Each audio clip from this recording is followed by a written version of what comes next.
Tony Anise and company, and he got a better opportunity at Central Michigan. Why wouldn't you? Division I over there, right? So anyway, he's moved on, but he's still living here. He loves Big Rapids. And he was saying, he goes, Pat, listen, look, it's quiet. It's beautiful. What more? We were just talking, my wife and I, the other night, how grateful to God that we are, that he planted our foothold here in Big Rapids.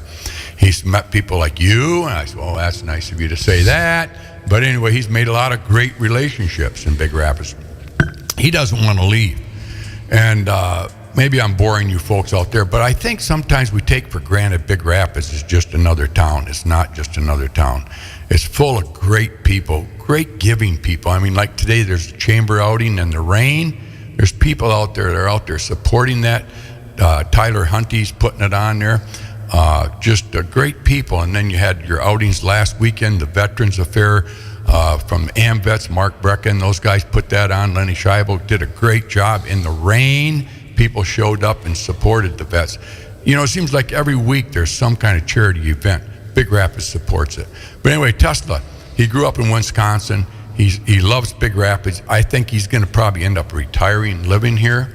He's not moving in anytime soon to Central. Mount Pleasant's a great town, but there's only one Big Rapids, and that's in Big Rapids. So anyway, the other guy I want to talk about a little bit on Big Rapids is Andy Brockema. He was our famous coach, won the big cup there in 2018, Division II basketball championship out there in Des Moines, Iowa. I was there. It was great time out there, and Andy brought us the championship. He, too, is still living in Big Rapids. Why? Because he loves Big Rapids. It's very unique. He comes from McBain, a small little town in northern Michigan. A lot of people like it up in McBain, but Big Rapids has just a little bit more, and that's just a little bit more people, and nicer people, I think, anyway. So anyway, this morning we have a guest with us, and I just want to welcome you to Big Rapids. I think you're going to enjoy living here. I think Big Rapids has a lot to offer. We got Grand Rapids just 50 miles to the south of us.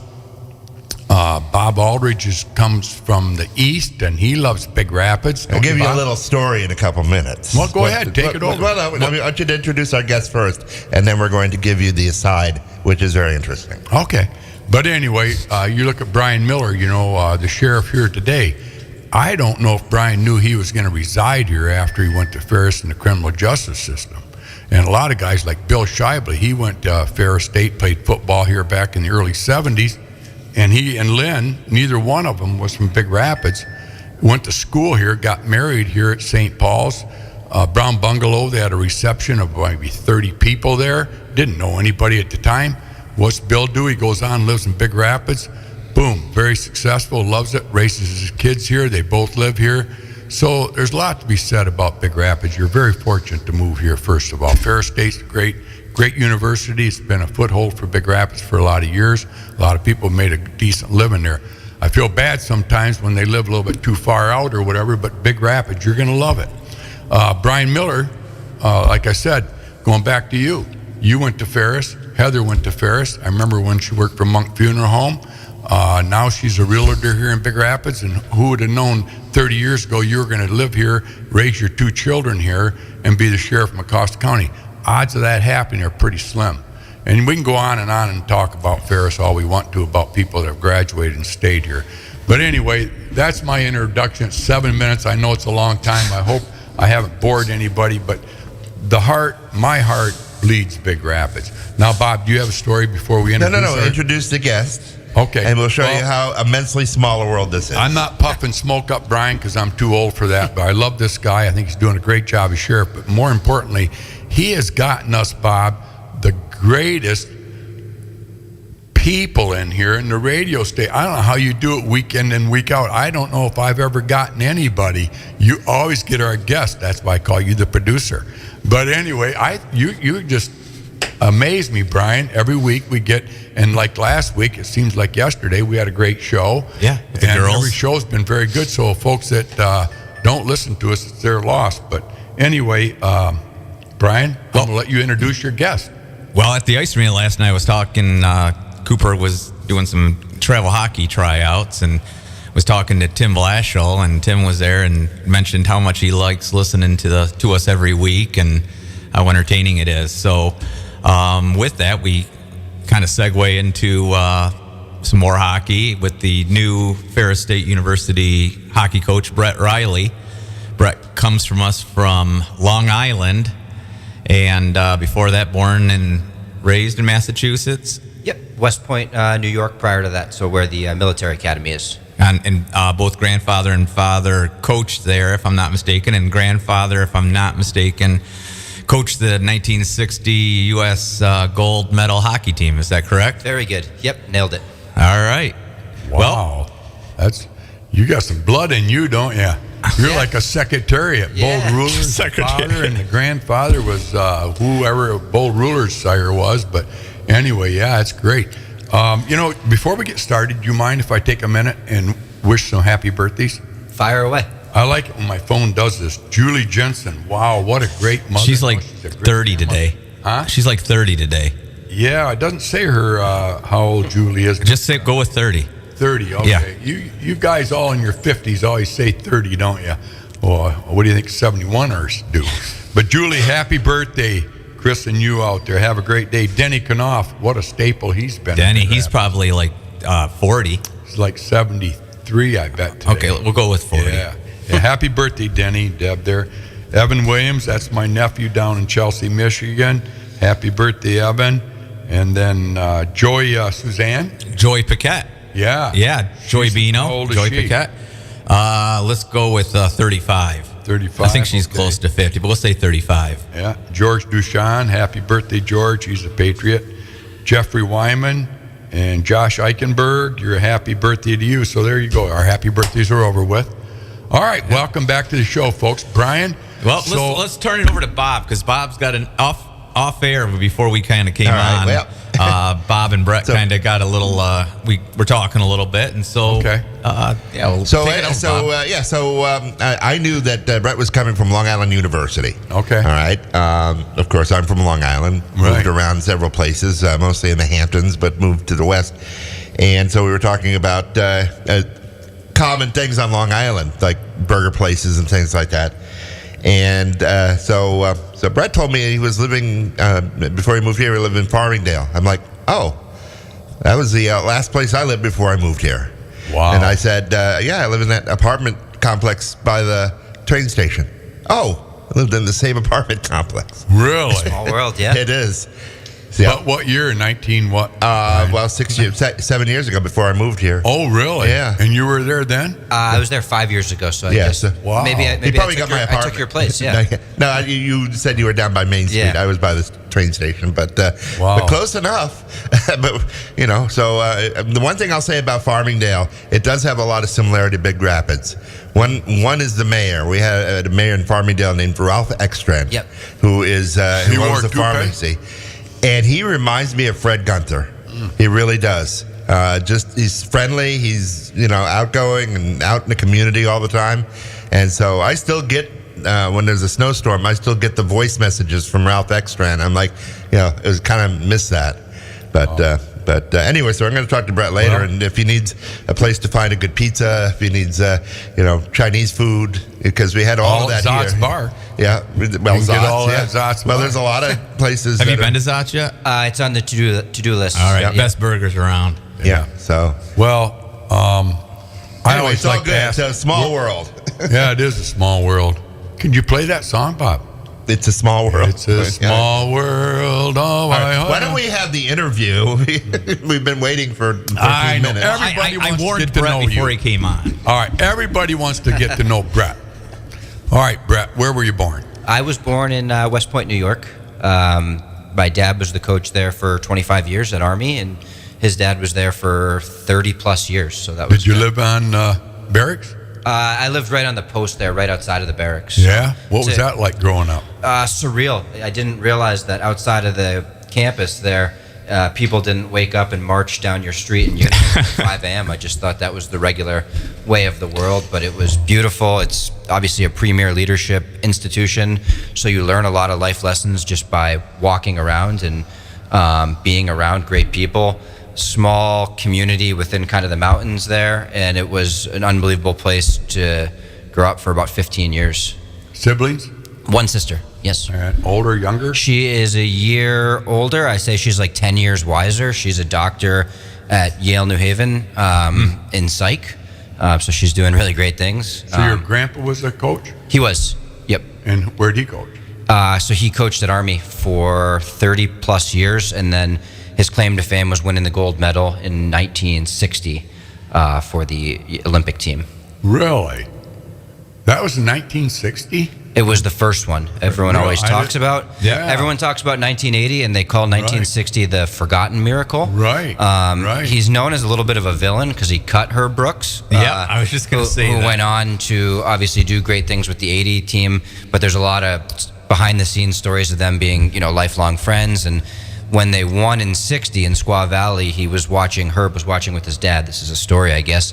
And Herb's dad said, well, it looks like they cut the right guy. So, but it's funny, just small Who did world. they win? Who'd they beat? They beat the Soviet Union as well. Wow. Yeah. That is forgotten. So, and then that was back. How old were those kids then that played for the USA? So they would have been, it was back when the American team was all college kids. So guys from Boston College, Boston University, Minnesota, Dartmouth at the time. Did Army. he ever talk about the odds of them winning? What were they placed at? Like, were they in the top 3, top 5? Or? I think they were somewhat of underdogs too. But if you would have asked him, he would have said they would win the whole thing. He didn't take a backseat to anyone. So Russia, they played their pros though, right? They did. Yeah. Wow. So then your dad was on. How old was your dad then? He was a little kid at West Point at the time. So was I. How old? How old is your dad? 69. Oh, he's 2 years younger than me then. Yeah. So he's a pretty young boy. Does he remember it? He does. Yeah, they brought the gold medals, came back obviously, and they did a parade through West Point, and the Zamboni drove through town. So wow. Yeah. No. Where did they play that at? Where was the Squaw Valley? I don't know. California. That's where the World Gold Cup was played in California. So the Olympics were in California then? Yeah. I'll be darned. Did they ski back? Oh, I think they had some pretty good skiing there, and then he played on the Olympic team, I think in 42. Your grandpa did? Yeah, and was a Bruins pick, but served in the war, so I don't think he ever played professionally. Wow. How about your dad then? Where'd he go to school? He played at Boston College. Okay, and he played hockey. Yeah, and I had a brother who played at Boston College, one that played at Brown, and one that played at Harvard. So there's a lot of Rileys, and now they all have kids, and we're coaching and spread out, across college hockey. A lot of brains too. It sounds like Brown, Harvard. Yeah. So your dad, he's retired now. Then he works for the Colorado Avalanche as a scout. Okay. Yeah, so he'll be out at games this year. He does a lot of the college free agents, so he's in a rink every weekend pretty much. He was out scouting at Muskegon last weekend, so he came out to see me, and he'll be around for sure. Wow, he's kind of a legend, isn't he? Somewhat, yeah. Between him, Coach Daniels, my grandpa, there's a lot of big shoes to fill, or at least try and make proud, I guess you could say. How are you handling that? I'm just trying to be my own person. I think pay respect to everyone. I think sometimes my generation of younger coaches forgets the people that did it before them. We're in a world of like tech and computers, and you forget about, like you said, the relationship component and history and tradition. So I think I want to make everyone proud, and but I also want to be my own person and forge my own path too. I don't want to just be known as Rob's son or Jack's grandson, so. I'm at the age now, I know I don't look 71, but I'm at the age now that I've been God-gifted 7 grandchildren. And I look down at them now. It won't be long before I'll be looking in their eyes probably, but down at them. And I've been very gifted. They love me. And there's no better love in life than a grandchild, believe me. For you, to your grandpa, how old? Is he still alive? He's not, no. Okay, I'm sorry. Yep. We all have to leave the earth. But how old would he have been when he passed? He was 98, I want to say. God yeah, he had bless. a great run. Wow, so you had a great run with a grandpa. Yeah, I did. I was really lucky. How close? Really close. In the same town? No, he was in He retired in Cape Cod in Massachusetts. But but we would summer with him all the time, and he found his way to all of our games. People should probably have reminded him he wasn't a coach anymore, because he'd find a way to wander on the bench, even at Army when his son, my dad, was coaching, or at my games, we'd look up and there he'd be behind the bench. So he couldn't get away from it. He probably had a big influence on your dad. He did, yeah. I mean, I think we all were just sponges when he spoke, and it's, everyone always asks, what did you learn from him or your dad? And it's nothing hockey related. Anyone can go and draw on a board and say tactics or strategy, but just like we talked about earlier, relationships, challenging guys and getting on guys, but also being there to support them at the same time, being tough, but also being fair. And, at the end of the day, family comes before anything, too. There's hockey, and it's the world to us. It's everything, but also, a wife or kids or whoever, that comes before anything. So your dad raised a good young man here. I can see. I'm pretty impressed so far. I love family. I love to talk about history of family. You guys are really close. Now, your grandpa, though, going back to him a little bit, I know the show's about you, but really, you are your grandpa. Do you see yourself trying to follow his footsteps? And your dad's? Yes and no. I mean, I think I want to coach and be happy. But I think that everyone always thought, would you go to West Point? Would you? And I've enjoyed kind of forging my own path. If you would have said, I'd be at Long Island one year and Big Rapids the next year, I think that's my own path and adventure in this, coming out this way and doing something perceived as new or different. And I just want to be around great people, build a program, rebuild a program, sustain a program to the best of my abilities, and have fun doing it. Do you see yourself calling your dad once in a while saying, Dad, I've got a problem here with this certain person, or I didn't play hockey. Actually, I didn't do much at all. But anyway, I raced horses. And, up in Canada, I have some really good friends up in Ontario that race horses for a living, and they're very successful. And over the years, I'm going up there for maybe 30 years now, and what they've always told me was, we all play hockey, Pat. We all play hockey. But if you're not good enough to play hockey, you race horses. You know what I'm saying? Yeah. So as a trainer? Yeah. Mm-hmm. Okay, we'll have to talk about Saratoga a little bit after the show. And yeah. But anyway, that hockey, all the horsemen play hockey. Thursday night was hockey night. They didn't race on Thursday night, so they played hockey and they were in little leagues, after, just whatever. But anyway, getting back to your life. So you go to grade school, you got skates on when you were 3 years old? Pretty much, yeah. You didn't have a choice. Right. Yeah. But you've loved it. It's been your passion. Did you play any other sports? I actually ran track and was probably a better track athlete. I was all New England and won the New England region for track as a sprinter, and was recruited for Division I track, Division III hockey.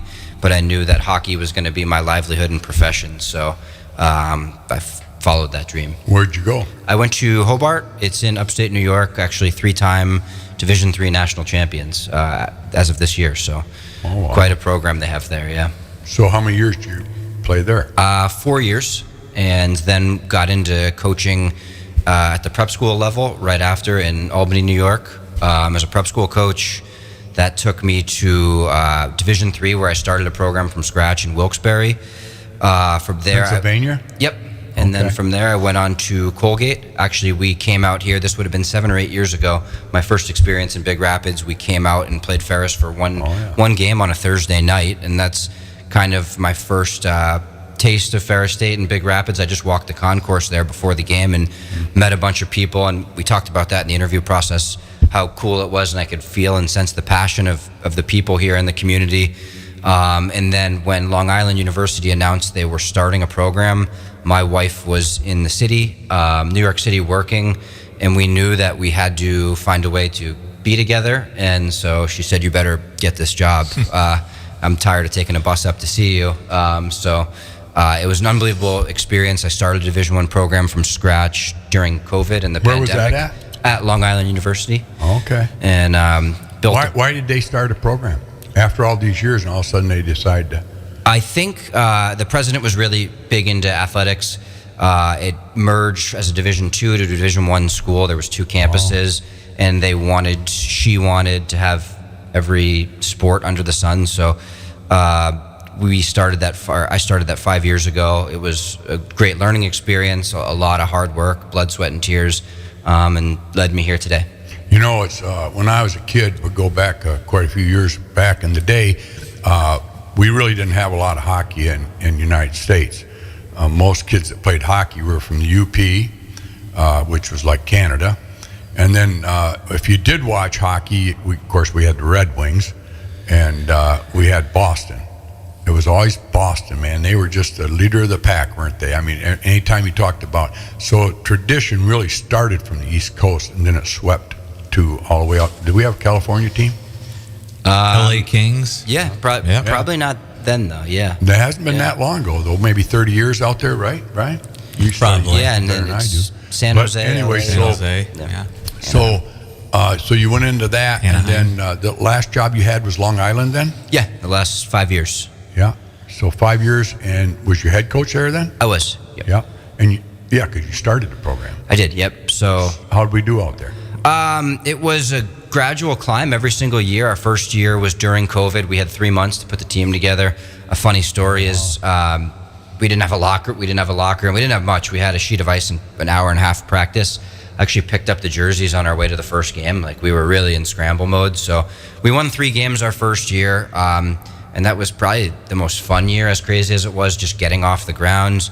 Year 2, we won 10. Year 3, we won 13. Year 4, we won 16. Last year, we won 20 games and just missed the national tournament by probably 3 games, maybe, when all was said and done. But it was a great build. There's a lot of challenges as an independent program where you're playing predominantly on the road all year long. You're trying to keep your guys motivated when there's not much light at the end of the tunnel. There's not a playoffs unless you make the national tournament.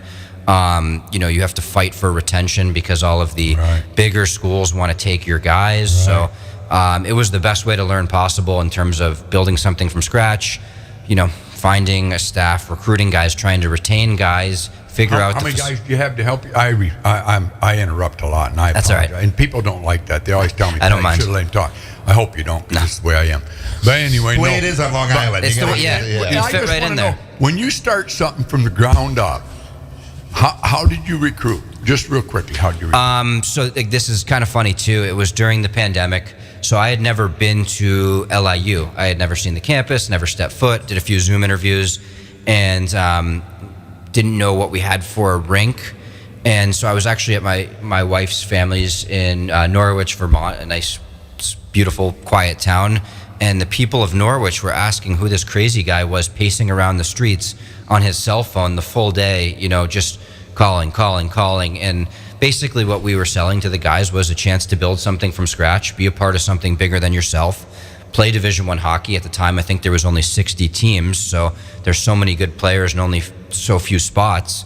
And if you want to have fun playing, if you want to develop, I'll put my best foot forward to move you on to pro hockey. This is a place to do it. If you want bells and whistles, that's not us. But if you want good, hard coaching, have a great time, this could be for you. And so we got the right type of kid, in my opinion, that wasn't, in need of this grand rink or fancy locker room. We got kids that just loved hockey, eat, sleep, breathe it. And obviously you make some mistakes too. You're not perfect, especially when you're on a phone versus in-person visits. And there was a lot of trial and error, to be honest. And we finally felt like the last few years we refined our process from some of the mistakes that we made too. How old were you when you jumped into coaching? How old was I? Yeah. 21 years old. So actually my senior year of college, I was named a prep school head coach just because I had a spring and summer, basically the equivalent of AAU basketball or baseball. I had teams going, and some of my kids were at this prep school, Albany Academy. So my senior spring, I was actually starting coaching the team while trying to finish my degree. So I got lucky in that sense that I could jump into it right away. So the prep school, just for people to know out there, that's 9 through 12? Yes. So you had freshmen all the way up to senior high and at prep school. And how many years did you do that again? I did that for 3 years, great years, yeah. So your style of coaching, do you try to emulate your grandpa, because you remember him and you remember your dad, and they're both very successful coaches. Sounds like they're legends where they're from. Do you try to emulate that?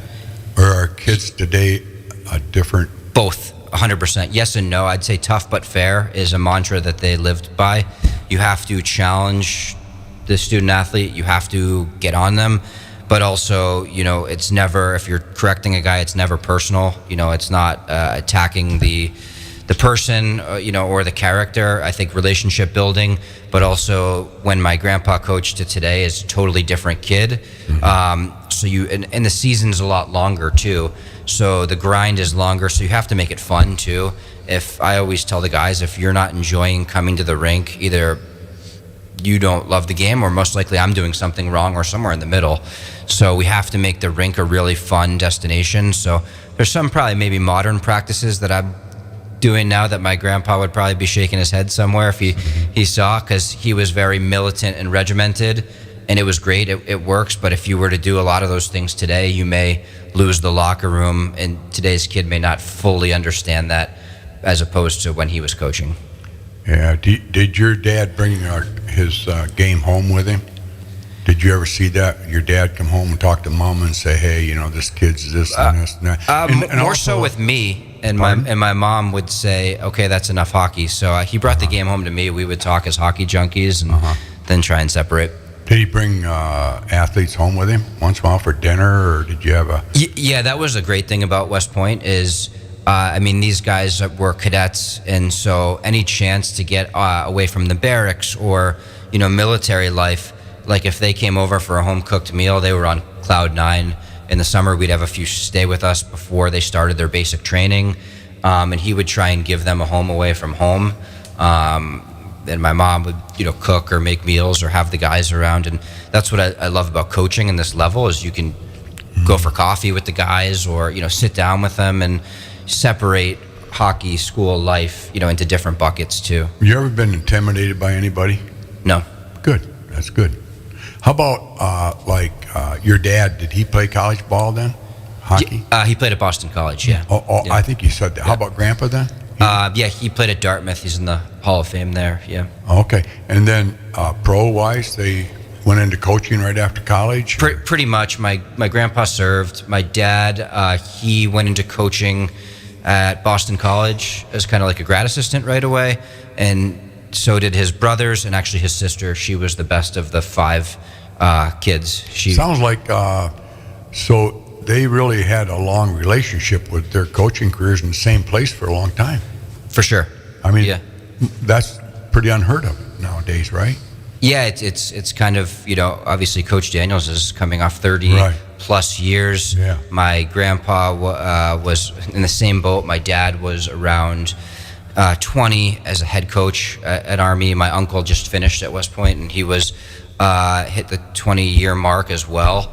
So it's pretty special to find a place and love it. And I've learned a lot from just watching from afar too. Yeah. Now, Grandpa, though, I know I'm talking a lot about your grandpa and dad, and I hope that's okay with you. But like when Grandpa did retire from coaching, but he still stayed with the game, didn't he? With your dad, probably, and like you said. Oh yeah. I mean, he was probably more involved then in terms of, like I said, walking onto the bench and telling my dad what to do, and he had a hard time separating once.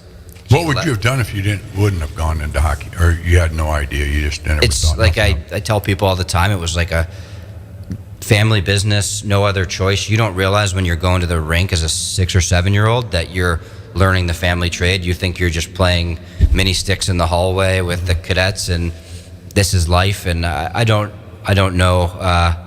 Maybe horses too. For that matter, yeah. Well, we'll have to talk about that. But what did your wife? You're quite young to me anyway. You're young. Brian looks young to me, and he's 50. But anyway, your wife, is a dramatic move, sort of, or she was willing to do it. She's excited. She's actually we're expecting our first baby in July, so she's pregnant right now. So that the only real wrench in all of the plans here is, where to have the baby, how to have the baby, how to get out here as quickly as possible. She was out last week, drove around, and actually after her trip, she called the moving company and moved the move up 2 weeks. So she's ecstatic. Obviously, there's some juggling to do with family planning and moving company and job and logistics, but she's thrilled. Long Island was like 5 great years, but it's a little bit more, I don't know how to say this, maybe commuter based, whereas obviously you talk about community here and people and relationships. It's a lot more like, say West Point, right, where you have rink, and then you have the restaurants in town a half mile away, so chance to have guys over for meals or things like that maybe you couldn't do in the busyness of the city, or kind of. Where'd she grow up at? She grew up in West Hartford, Connecticut, about probably 2 hours outside of the city, 2 hours to Boston, and then in Norwich, Vermont, which is near Dartmouth on the other side there. Her folks, Norwich, Vermont as well. So kind of a small world story pertaining to my grandpa. Her grandpa was in my grandpa's class at Dartmouth. Wow. And they went to school together. And so when she said she was, dating me to him, she said, oh, his grandpa was this legend on the hockey team. That's a keeper. So we didn't know they were classmates and things like that. So small world. What her folks do? Her dad is in insurance. Yeah, and then they're just her mom is very active. They live on the Appalachian Trail there, so they're big hikers and outdoors people and things like that. Sounds like your wife, Blood, says she's outgoing too, then, and very well adapted to other people's. She is. She's excited to get out here, bring our dog out here, have the dog around the team, and just plan things for the guys, whether it's over the holidays, Thanksgiving, Christmas time, just being at games, supporting guys, decorating the locker room for New Year's, things like that. She has a chance here to be more involved maybe than she was in the past too. And the dog is from? The dog is the best part of. That's the unsung hero. It's a 2-year-old golden retriever. Oh, okay. Yeah. Well, it brings new blood, a female or male. Maybe you'll marry somebody out here. Yeah, a female. Yeah. Yeah, we'll have some babies out here, new blood. That's good, yeah. Well, anyway, we're very tickled to death. Bob Daniels, I've known Bob since the day he arrived in Big Rapids, and he made a lot of relationships with people in the community. I was just telling Tesla, the reason we're such good friends is, he lives here in Big Rapids, and you talk to anybody, we're looking for a new AD at the high school. And I said, wow, you should put your application in, which, he's not going to, obviously. He's got a great job and a great future ahead of him as a football coach. But that's what happens when you make relationships, and Bob Daniels did that in Big Rapids. A lot of coaches, they in today's world, are so busy and so wrapped up in that dimensional area of the sport, they don't have the time. Do you feel that you're going to have the time to make relationships? I mean, you're going to focus on that hockey and winning this championship team. It's really hard to get out, I know. But Andy's another one, Brockham. I want to talk about him for a minute. My God, what a great guy he was for the community. He's still going to live here, though, because he loves the community. His children are here. But I think this is a good start for you to be on the radio with Brian and I. And I know there's people out there listening. But we're going to come right back to that. And let's take a break for Zott's Bar and Big Rapids Tire, our sponsors. And now Come say cheers at Zott's Bar and Grill in Big Rapids. Great food, great prices, and great people, where everybody knows your name. Zott's, people's choice for best soup. You don't want to miss their award-winning burgers and chili as well.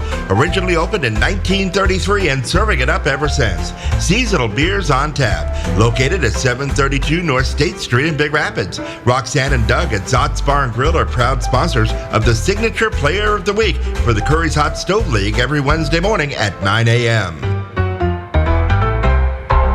When was the last time you checked your tires? At Big Rapids Tire, they know how important it is to keep your ride smooth, safe, and reliable. Whether you're cruising down the highway or navigating tough weather, a fresh set of tires ensures you're ready for anything. Their expert team will help you find the perfect tires for your car and get you back on the road with confidence. Brakes, alignments, struts, and shocks, they do those as well. Don't wait for a blowout, or worse, visit Big Rapids Tire for unbeatable prices, quality, and peace of mind. Big Rapids Tire, Northland Drive, just north of town. And we're back. More Curry's Hot Stove League. Good Good Hi. morning. This Yeah. is Pastor Pat. Pastor Pat. 1039 WBZX. We're preaching to the new hockey coach here in Big Rapids. I think I've said enough and bragged about you Big Rapids residents. The rest of it's up to you to get out and kind of fetch this guy in. But I do want to say, Brett, there's only one good gas station, and that's Curries Amico across the bridge. Get over and get to meet the people there. This morning, I think we had 12 guys in there, and they all have one thing in common. We have illnesses. But anyway, get over there and meet those guys. I mean, I'm telling you what, 8 o'clock in the morning. Yeah, Bob Daniels did that. He got those people, and the other key people I just kind of want to mention today is Paulette DeVries. She is the founder of our youth hockey program, her and John Lennon. John Lennon was very instrumental too. And then a little history of hockey in the community back in Title IX days. I think that was in the 90s. They were looking at men's sports to cut so they could be equal with women and financial support on both teams. Of course, football was big, and football is the number one sport, and all that. And that takes a lot of money, so they had to divide that money up. I won't bore you with too much more, but I remember Coach Mancini. He was a coach at Ferris that time. We used to have a luncheon every Friday at the Best Western Hotel. I mean, that place was packed. My dad went, Kenny Hicks went, Ted Kelch, guys that you will never know, but they're legends in Big Rapids. And I'm probably missing several. Jim Place, Tom Cook, I can reach out. Hank Ware would be there. Just a lot of good guys. But anyway, they'd talk about all sports. And Helen Popovich was the coach, yeah, she was the coach, all right. She was the president of Ferris then. And it was her job. The board wanted her to comply with Title IX. And so they're looking at sports right away. They picked Lily White team baseball, kicked them out. So that was a no-brainer, and that brought a lot of good students to Big Rapids. My dad cried when he heard baseball. Judd Folsky was the coach at that time. Awesome. I'll tell you, Judd was instrumental on a lot of things in Big Rapids, let alone take care of the field every night himself. So they cut baseball. Now they got to cut another sport, and what was it going to be? Hockey. Little did they know that we had Frank Wheatlake, we had Paulette DeVries, John Lennon, Randy Bleeker. I could go on with a lot of names in this community that are still here with us. Some aren't. But they fought like HELL, and hockey stayed. So if you ever get a chance, John Lennon now has passed, but he has two sons, David and John Jr., I think it is. And then Paulette DeVries, she's around. Get a chance, give her a hug, not just a handshake. Give her a hug and thank her, because if it wasn't for those people, you wouldn't be here right now.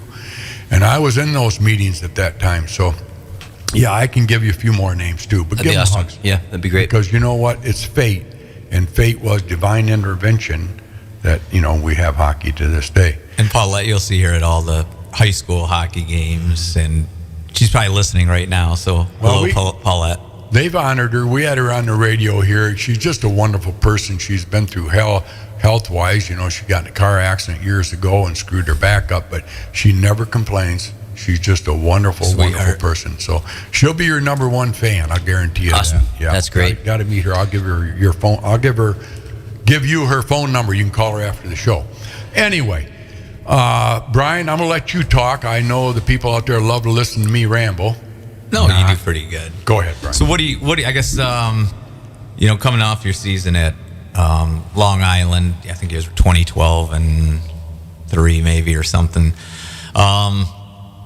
Coming into Ferris State, a lot of changes probably. Maybe I'm sure it's probably going to be a whole different squad than what Bob finished up with last year. So where are you? What are your expectations, I guess, for this first year? Good question. Obviously, it was, anytime there's a transition, it's interesting, it's challenging, it's exciting, it's a whole array of emotions. Roster turnover in terms of some players going into the transfer portal, given the coaching change or timeline of everything. It's natural in today's landscape, necessary evil, good or bad. So we were able to kind of, add some players of our own from the transfer portal. 5 of my guys from Long Island followed. I wish I could, take a whole group of those guys with me just because I love them so much, but that's not the right thing to do. There's a great group of guys in the locker room returning. I think sometimes new coaches too, they want to talk about recruits, right? But there are still 12 young men from the previous team that will be back next year, which is exciting. And then, like I said, we were able to add from the transfer portal. In terms of expectations, I think it's, I never have labeled a year, our year or rebuilding year, but it is one thing for certain. It's a year to set cultural foundation. Like I said in my press conference, I want to, honor the past and what has been done here. There's been some great teams, amazing players, great tradition, awesome games inside the rink. Like if the walls could only talk, right? But also set a cultural standard of, the way in terms of putting my own stamp on it, I guess you could say, of how we will operate and train and practice and compete. And I think we just want to be super competitive. That will be my biggest thing in terms of playing hard, being tough to play against.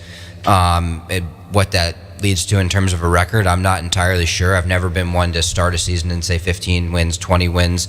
We are going to go out and compete as hard as we can. We're going to be great people and let the results fall where they may. So the schedule just came out here probably a week ago, if I remember correctly. So I kind of printed it out, and it looks like it's going to be a pretty competitive schedule. The CCHA is always pretty competitive in the first place.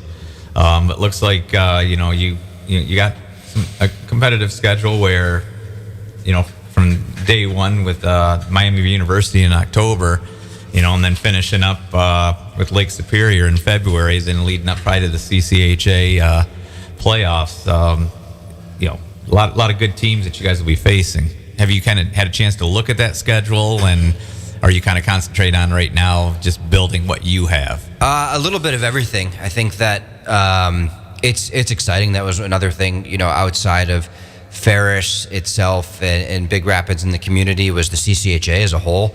It is an extremely competitive league, but it's also a league you can have success in too if you get it going at the right time and right place, as a lot of our teams in the past have done. Coach Daniel's teams have done. Last year was an example. For sure. Near the end of the year, they really got on a roll.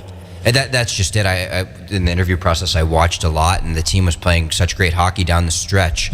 And that's all it is playing well at the right time. So we play Western Michigan early. Obviously, they had a great run this year, and that's going to help us grow. My goal, and it's a little bit cheesy and cliched, is always just improvement, right? Because if you're getting better at the right place, right time, good things will happen. So finding a way to peak at the right time and play great hockey. But we've got an unbelievable schedule. The staff set up an unbelievable schedule for our guys here, and it's a great opportunity.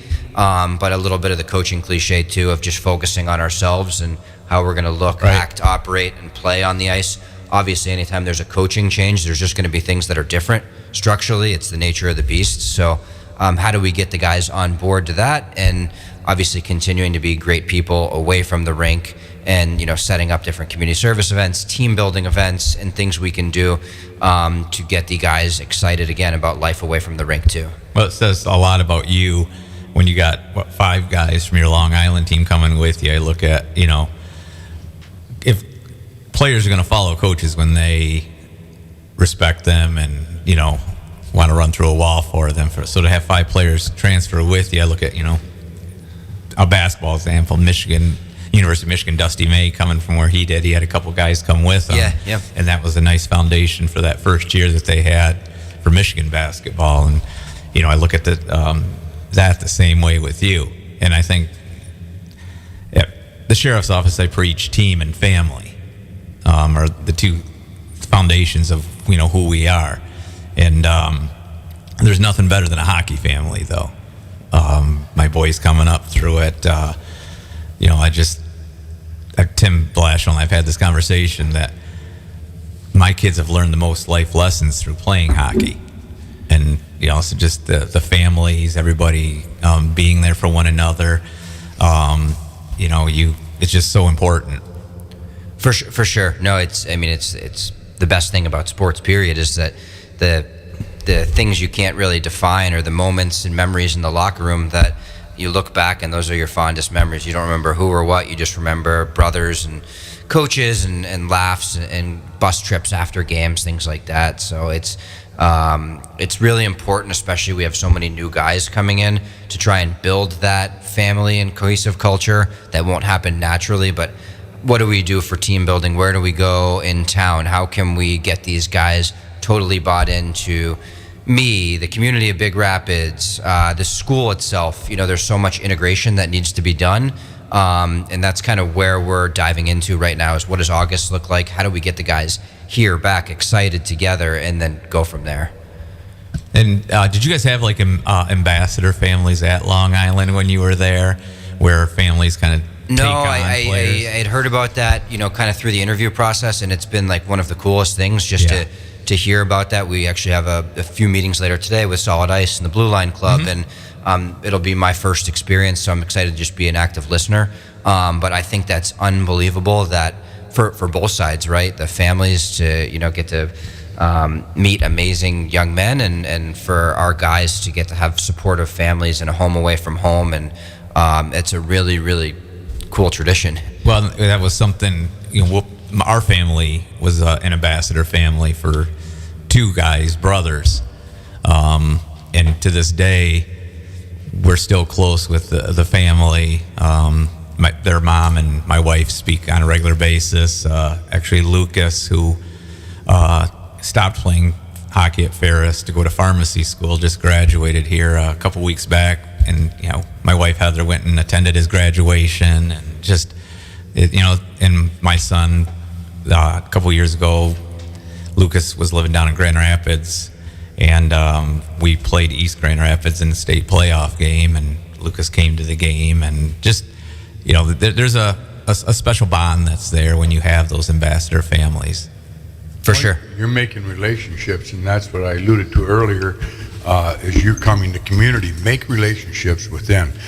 For example, Joe Van Coolen, he played back in the early 2000s at Ferris State. Him and Emily were down, I think it was in Troy, Ohio they lived at. I'm not sure, don't write this down. But they were sitting there on the couch one night and said, hey, do we like it here? Do we like living here? I mean, I don't know. They both looked at each other, and again, don't quote me, I think they said to each other, we went to Ferris. We loved Ferris. Big Rapids is a great community. Let's go up there. So now she's working for a dental office, dental hygienist, and the high school volleyball coach. And now he works for Yo played out of Reed City. Not anymore. Joe? Yeah. He works from home for somebody else, but he doesn't work for Yo play? But heavily involved. Oh. You've met Joe. Yeah, met him not a better last person week. in the world. But I mean, that's what kind of community